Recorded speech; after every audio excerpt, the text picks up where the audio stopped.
Всем привет! Меня зовут Нина Заславская. Сегодня я вам покажу полную процедуру татуажа век. И работать мы будем на возрастном веке. И это, наверное, самое сложное при выполнении этой процедуры. Поэтому сначала нужно нарисовать эскиз и построить его так, чтобы наша стрелочка не преломлялась складочками. Сначала я буду рисовать лежа, намечу именно направление своей стрелочки, но потом обязательно нужно посадить своего клиента, чтобы проверить, чтобы ничего не съехало и все было идеально ровно, потому что очень часто на возрастном веке присутствуют какие-то складочки, и когда клиент садится, наш эскиз немного деформируется. Я приступаю к отрисовке. Так, откроем глазки. Вот у нас тут присутствует старая межресничка, но мы ее закроем. Пожелание клиентки: хочется поярче, пообъемнее.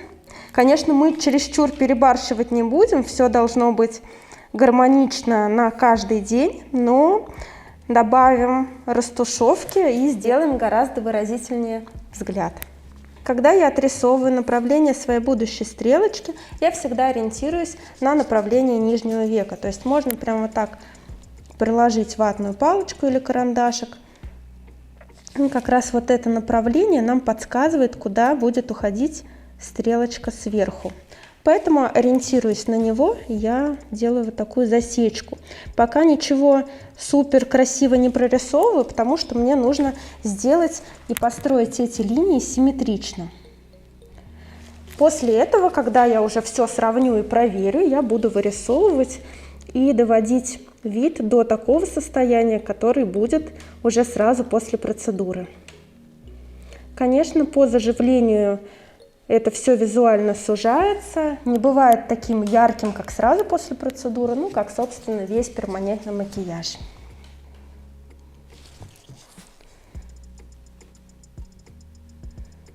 Ну, конечно, нужно избегать опасных зон, которые мы с вами уже обсудили.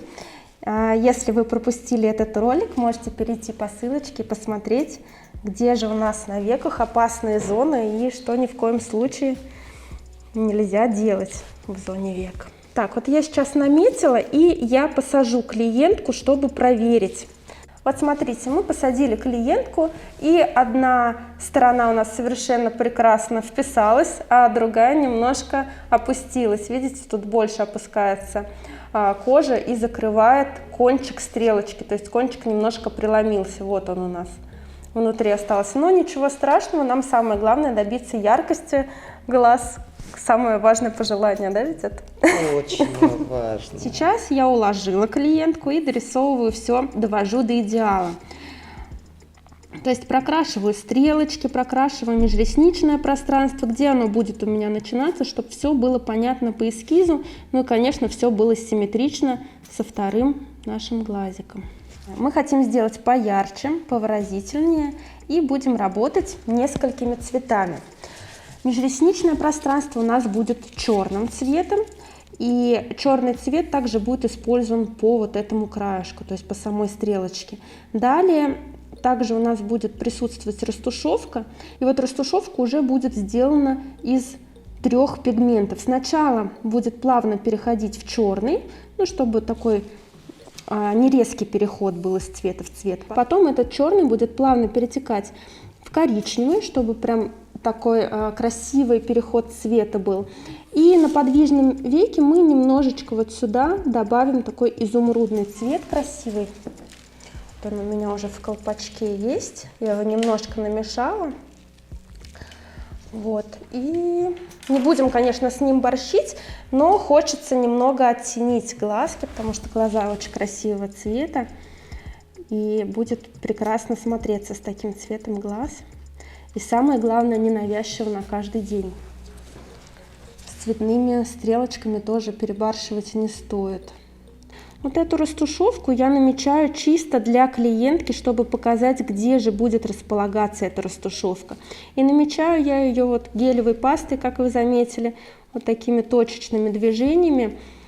И можно немножечко даже вот так вот подтереть ватной палочкой, немножко размазать, чтобы был ясен и виден переход, где будет основная концентрация цвета, где будет поярче. Это, конечно же, на уголочках акцент, чтобы вытянуть визуально глазик, чтобы он был ярче и выразительнее. Ну и к подвижному веку, к серединке, мы эту растушевку сведем на нет, чтобы был плавный переход, не была растушевка таким горбом как бы на подвижном веке. Тут, конечно, перебарщивать ни в коем случае тоже не стоит. Так, один глазик отрисовала и проверяю.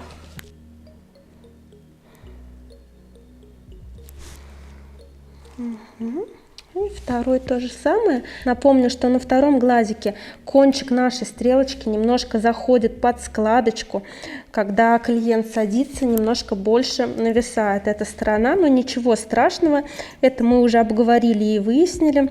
Это не так заметно и принципиально, но это есть и чаще всего на возрастных веках как раз-таки присутствует такая ситуация, поэтому обязательно сажайте, обсуждайте с клиентом, что вы хотите, как ваш клиент видит это все, ну и потом уже делайте.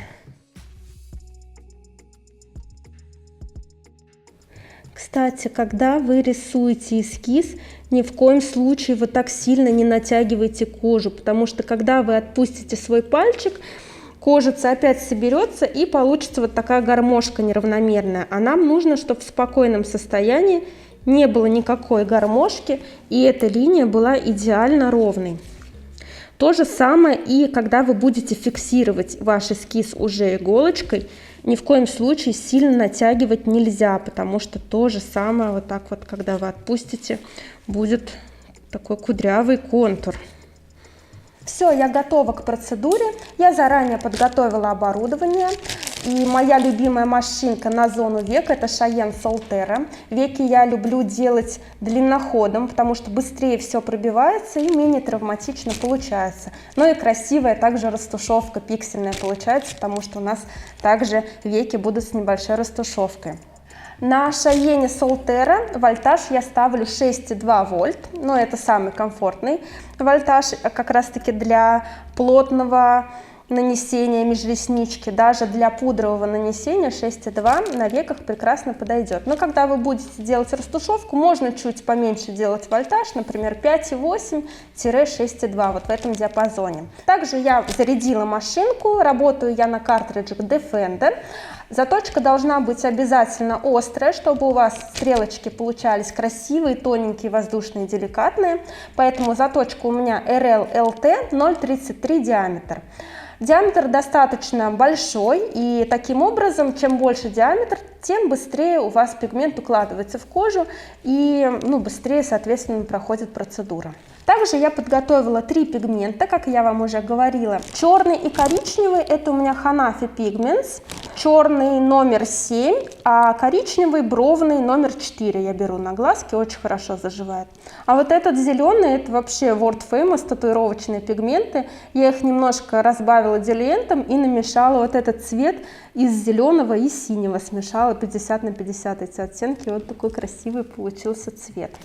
Но его совсем немножко будем использовать, чтобы не переборщить. Начинаю я с самого темного, это у меня черный. И первым делом мне нужно зафиксировать именно вот это ребро, которое я прорисовывала, так старательно выводила и находила. И это, наверное, самое главное ребро вообще в жизни глаз. А потом вот эта даже растушевка, которую мы с вами тут вырисовывали, нужна больше для клиента, чтобы он понимал, как и куда это все будет уходить. Все, я начинаю, набрала черный пигмент.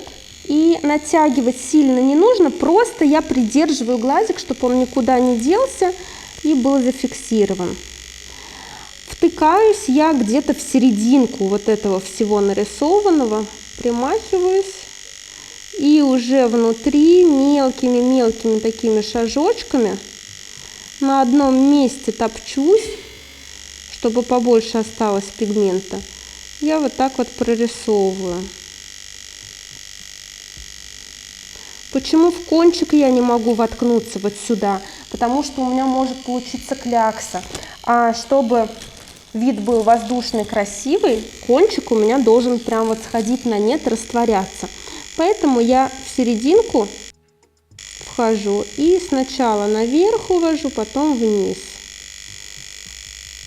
Так как хорошего натяжения нет, вы кожу не особо-то хорошо чувствуете, поэтому обязательно ватной палочкой проверяйте себя, как вы зафиксировали эту линию, чтобы обязательно она осталась. Поэтому я заранее себе готовлю ватные палочки, мочу их в мицеллярной воде. Кстати, вот на веках я не пользуюсь зеленым мылом, а протираю все мицеллярной водой, обычно без всяких примесей. И у меня вообще прекрасно все сразу убирается, вытирается, и нет никаких разводов, то есть не надо много сильно тереть, глаз натирать. Вот, так что мой вам совет, попробуйте мицеллярку. Вот. И теперь я нижнюю полосочку довожу уже до межреснички. Самое главное, вот эту полосочку мне зафиксировать хорошенько. Сейчас мы проверим, как она легла. Вот, да. Ну, чуть-чуть можно еще там поярче сделать. И, в принципе, все. Мне сейчас не столь важно именно плотно прокрасить эту линию. Самое главное, чтобы она осталась. И я уже перехожу к межресничке. Все, я спустилась к ресничному краю. И сейчас моя задача очень плотненько уложить межресничное пространство. И чтобы это сделать, я никуда не тороплюсь. Я работаю внутри кожи и мелкими-мелкими такими шажочками топчусь на одном месте.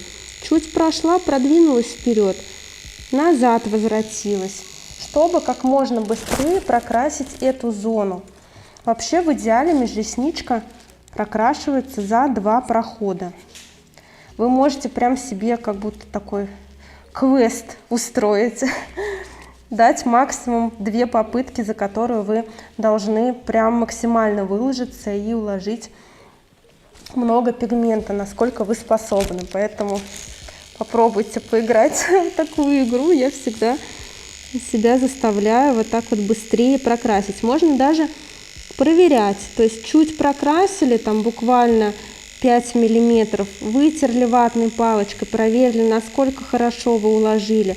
Только потом можно позволить себе двигаться дальше. Я никуда не тороплюсь, видите, топчусь на одном месте. Плюс еще таким образом у меня не будет никакого отека, потому что я работаю не травматично, не тороплюсь, не распахиваю кожу, потому что работаю внутри. Вот, и меленько-меленько двигаюсь к своей цели, так сказать. А если торопиться, если прям быстро-быстро проходить, у вас толком ничего не будет оставаться в коже, и за большое количество проходов вы просто распахаете глаз, у вас он вот так надуется красным, и вы даже сфоткать красиво не сможете. А это ведь самое важное тоже для мастеров-то. Межресничка должна также расширяться к кончику глаза, что я, собственно, сейчас и сразу делаю, да? Сразу диаметр делаю побольше, точнее пошире свою линию прочерчиваю, не только по одной линии, но немножечко выходя за ресничный край наверх, как бы чтобы сразу пошире была эта линия. А в самом начале, то есть когда мы уже будем у начала глазика, там тоненькая-тоненькая должна быть межресничка, также будет сходить на нет. Вот смотрите, видите, за один проход, можно сказать, я уже усадила в этом месте свою межресничку. Поэтому я могу себе позволить двигаться дальше. И точно таким же методом я укладываю межресничку уже в серединке века. Никуда не тороплюсь, мелкими-мелкими шажочками, ну где-то по миллиметру, наверное, по 2 миллиметра шажочек внутри кожи, даже не выходя из кожи, чтобы не было травматизации лишней. Я вот таким образом прокрашиваю. Ну и постоянно вытираю, смотрю, как у меня усадился пигмент.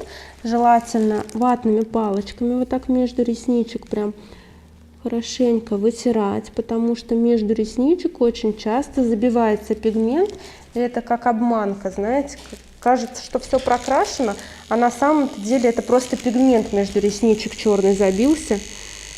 Вот, поэтому хорошенько протираем.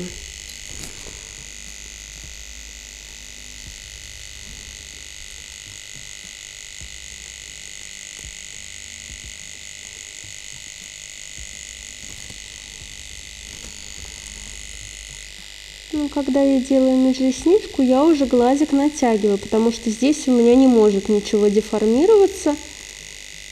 Мне нужно прокрасить именно ресничный край, где у меня растут реснички. Поэтому, чтобы глазик никуда не ходил, не моргал, и клиенту, и вам, конечно же, было комфортно работать, обязательно глазик натягиваем. Причем натягиваем мы вот здесь сбоку, таким образом. Сейчас вытру. Так, сейчас мне нужно проверить, все ли я хорошо прокрасила. Да, все хорошо. Посмотрите, межресничка у меня готова. Все очень плотно лежит, и поэтому я могу уже переходить к своей растушевке. И сейчас я еще продолжу работать черным пигментом, потому что эту черную линию мне нужно разбить. Вот таким образом растягиваю свой уголочек, чтобы мне было понятно, куда что наносить. Он у меня самый темный, поэтому я прям выдвигаюсь из него кверху. Вот это ребро у меня тоже достаточно темное, то есть самый такой вот этот угол темный из всей растушевки, поэтому начинаю я именно с него, чтобы не переборщить. Немножко подтеняю именно вот это ребро, не доходя до конца, потому что здесь у меня будет внахлёст уже коричневый пигмент.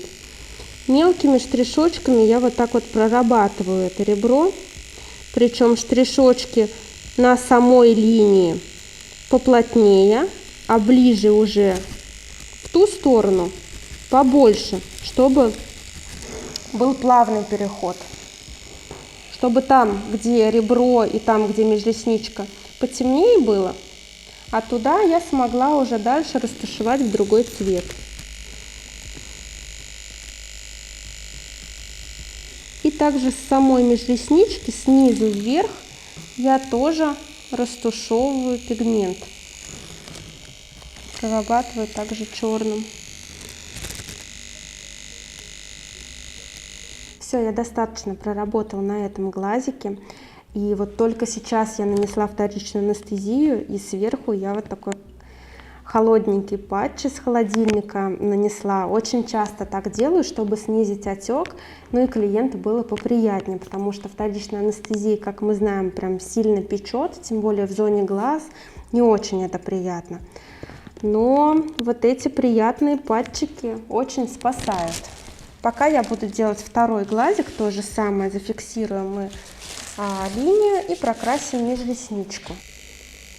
Здесь я тоже фиксирую сначала ребро, проверяю, как я его зафиксировала, чтобы все оставалось.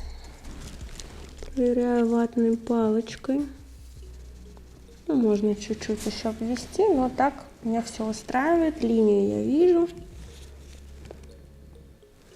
Вот немножко нужно подчеркнуть сделать, причем тоже не натягиваем кожу, не забываем про это, чтобы эскиз все было ровненько.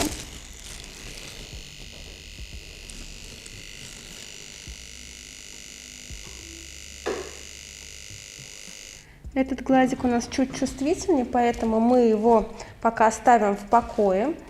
Я сюда сейчас тоже нанесу патчик, и мы закончим первый наш глаз. Очень часто на возрастной коже бывает отек, потому что она более нежная, и с ней, с такой кожей нужно работать прям очень аккуратненько, чтобы лишний раз не задеть, нигде не подцепить. И я продолжаю работу черным пигментом. Здесь я уже делаю большой размах, чтобы потом внахлёст на этот пигмент я нанесла уже коричневый.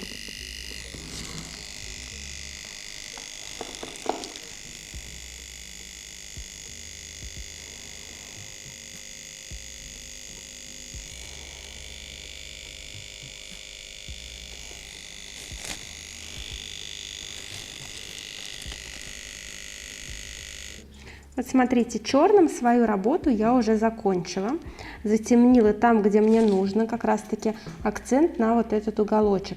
Сейчас я внахлёст начну прорабатывать коричневым пигментом, прям вот где-то с серединки, и уже вот эту зону, которая идет выше, она будет коричневым. И сюда плавно-плавно потом мы уведем наш бирюзовый оттенок. совсем слегка. Причем я сейчас набрала пигмент, не промывая иголочки, потому что в коже он все равно и так смешается. И я большим таким размахом едва касаюсь до кожи, чтобы не зацепить. Если вы видите, что начинает кровить, значит, что-то нужно поменять в своей работе, потому что кровить не должно, иначе будет замусоленный глаз, и вы даже сфоткать не сможете его. Такая нежненькая россыпь у нас получается. Причем я могу проштриховать в разных направлениях, кверху. Могу посадить штрихи горизонтальные, то есть такой эффект сеточки. Получается еще равномернее это все выглядит. Чтобы штриховать, не травмируя кожу, нужно выводить ее в плоскость, чтобы не цеплять лишний раз кожу иголочкой. То есть чтобы ровно все было, без всяких бугорков. Поэтому я вот так вот натягиваю и прям едва дотрагиваясь носиком иглы напыляю пигмент.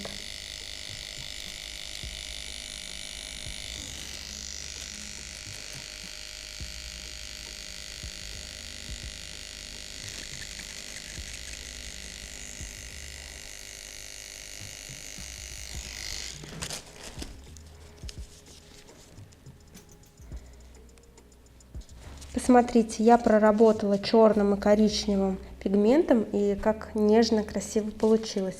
Сейчас мы внахлёст на коричневый, прям полупрозрачненько нанесем наш бирюзовый оттенок.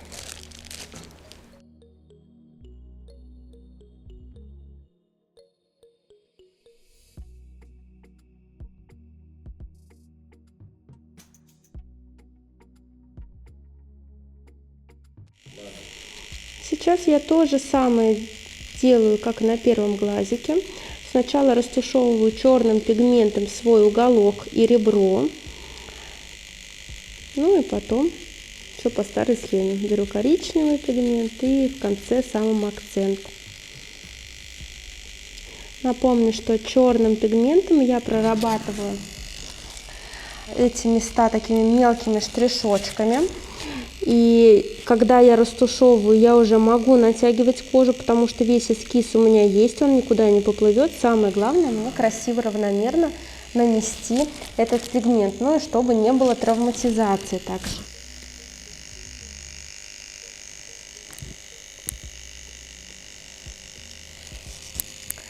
Самое главное, чтобы при растушевке у вас был плавный переход. Вот видите, здесь прям ярко-ярко. А здесь вообще на нет сходит наша растушевка. Можно даже вот эту линию поделить визуально на 3 части. Например, вот эта часть, серединка и конец. Соответственно, начальная часть ближе к глазику будет самая темная, серединка что-то между и верхняя самая светлая. То есть вот таким образом мы начинаем с темной части прокрашивать, не заезжая, соответственно, на верхнюю часть, самую светлую, чтобы не перетемнить. И потихоньку потом, прокрасив первую часть, переходим ко второй части. И только в самом конце очень легкими движениями напыляем верхнюю часть. И получается вот такой красивый плавный переходик. Ну и в самом конце я сейчас добавлю немножко наш бирюзовый оттенок.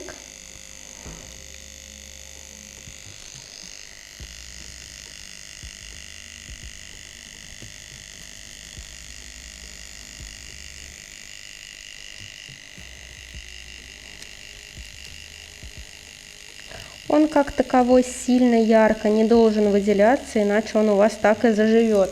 Нам он нужен буквально только для легкого такого оттенка. Мы закончили. Вы сейчас видите на экранах финальный результат. И вся процедура заняла примерно 1,5 часа, то есть с анестезией, с отрисовкой эскиза и со всей прокраской. Я надеюсь, вам понравился данный формат и вам все было понятно. А вы, в свою очередь, не забывайте подписываться на мой канал, ставить лайки и делиться этим видео с друзьями, потому что это очень помогает продвижению моего канала. И, конечно же, я буду очень вам благодарна за это. Спасибо за то, что вы со мной, за то, что смотрите меня. До скорых встреч. Пока-пока.